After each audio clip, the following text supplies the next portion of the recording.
In the heart of a bustling city where skyscrapers cast long shadows over crowded streets, lived a young man named Ryan. He was on the cusp of adulthood, grappling with the expectations society had placed upon him about what it meant to be a real man. Raised by a single mother who worked tirelessly to provide for him and his siblings, Ryan had grown up with a deep respect for hard work and empathy. Yet as he navigated his early 20s, Ryan found himself questioning his identity. He saw portrayals of masculinity that seemed at odds with his values: aggression, dominance, and a lack of emotional expression. He wondered if he needed to conform to these stereotypes to be considered a real man. One evening, while walking through a neighborhood park, Ryan noticed an elderly man sitting alone on a bench. Curiosity sparked, Ryan approached and struck up a conversation. The man, named Mr. Jenkins, had a warm smile and eyes that seemed to hold a lifetime of stories. As they talked, Ryan learned that Mr. Jenkins had been a carpenter all his life. He spoke passionately about his craft, about building homes and furniture with precision and care. He shared anecdotes of raising his children, of overcoming hardships, and of the joy he found in simple pleasures like a well-made meal or the laughter of his grandchildren. In Mr. Jenkins, Ryan found a mentor unlike any he had known. Here was a man secure in his masculinity, not because of bravado or muscle, but because of his kindness, wisdom, and unwavering integrity.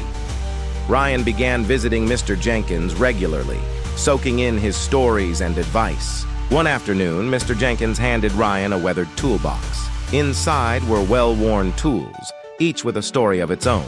You see, Ryan, Mr. Jenkins explained, being a real man isn't about how tough you can appear or how many battles you can win. It's about what you can create, how you treat others, and the courage to stay true to yourself. Inspired, Ryan started volunteering at a local community center, teaching woodworking to underprivileged children.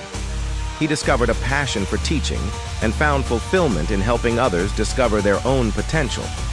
The children, in turn, taught Ryan about resilience and the power of optimism.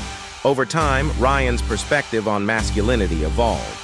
He realized that being a real man meant embracing vulnerability and empathy, standing up for justice, and nurturing meaningful connections. It was about being strong enough to admit when you're wrong and courageous enough to ask for help when needed.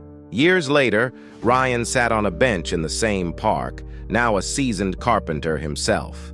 He thought back to the lessons he had learned from Mr. Jenkins and the children he had taught.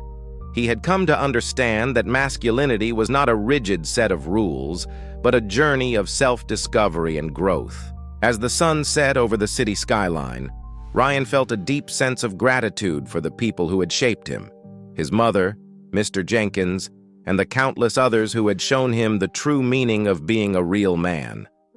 And as he walked home, toolbox in hand, he knew that he carried not just tools, but the secrets to becoming the man he was meant to be.